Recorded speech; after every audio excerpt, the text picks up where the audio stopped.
Even though the tram system provides a free ride to campus, the large number of students using the tram means they may not be able to get to their classes on time. This is where all the cans and bottles, as well as other recyclable materials, end up, the Texas State Recycling Center. Here at City Hall, plans are being discussed to expand the recycling program to include apartment complexes, as well as other multifamily units such as condominiums and trailer parks. While many students on campus are eager to do their part to help the environment by recycling, many don't know where those recyclables go or some of the dangers involved when processing those items. This is where all the cans and bottles, as well as other recyclable materials, end up, the Texas State Recycling Center. Here, workers spend hours sorting through materials that can be reused in the future, such as aluminum, plastic, glass, paper, and even water.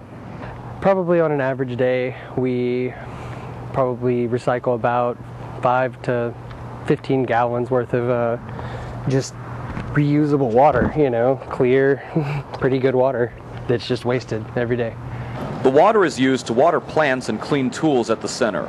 There are some dangers that the workers have to keep in mind, however. For example, lifting heavy loads improperly can result in serious back injuries. Heat can be a particularly dangerous factor, especially during the summertime. Also, some of the items themselves carry a risk. We also pick toner cartridges up, which you see in this bag here, and when they dry, they turn into powder. And if you breathe that stuff in, let's say it's not the healthiest for you. Transportation to and from the recycling center can also be dangerous, as the work vans have to maneuver through pedestrian-heavy areas. But even with all of the potential dangers, these students are still willing to work to protect the environment. For Bobcat Update, I'm Justin Travis. Like many cities around the country, San Marcos collects recyclable materials along with other trash. However, the recycling trucks only visit houses. Apartment complexes are not included in the program. Here at City Hall, plans are being discussed to expand the recycling program to include apartment complexes, as well as other multifamily units such as condominiums and trailer parks. Some apartment complexes have deals with private disposal companies to pick up their recycling. University Springs at one time collected recycling from its residents, but has discontinued the service due to a lack of participation. We still do collect it if people want us to, but we don't make very many runs over to the recycling areas anymore. Instead, many people bring their recyclables to Green Guys Recycling, where they can drop off many different types of materials. Green Guys even buys aluminum, copper, and other types of scrap metal. A town hall meeting was held Monday evening to discuss plans to begin a pickup service at apartments by early next year.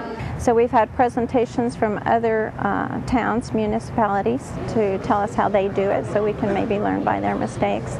Last Monday was the first public town hall meeting to find out what our citizens want. The city had a 6-month trial period for recycling pickup at several complexes earlier this year, which was successful. City officials are hoping a more permanent solution will begin soon. For Bobcat Update, I'm Justin Travis. A beloved San Marcos icon is in danger of being sent down the river, so to speak. The glass-bottom boats at the Aquarina Center have been a popular attraction since 1946. However, the cost to keep the boats running is greater than the revenue they generate.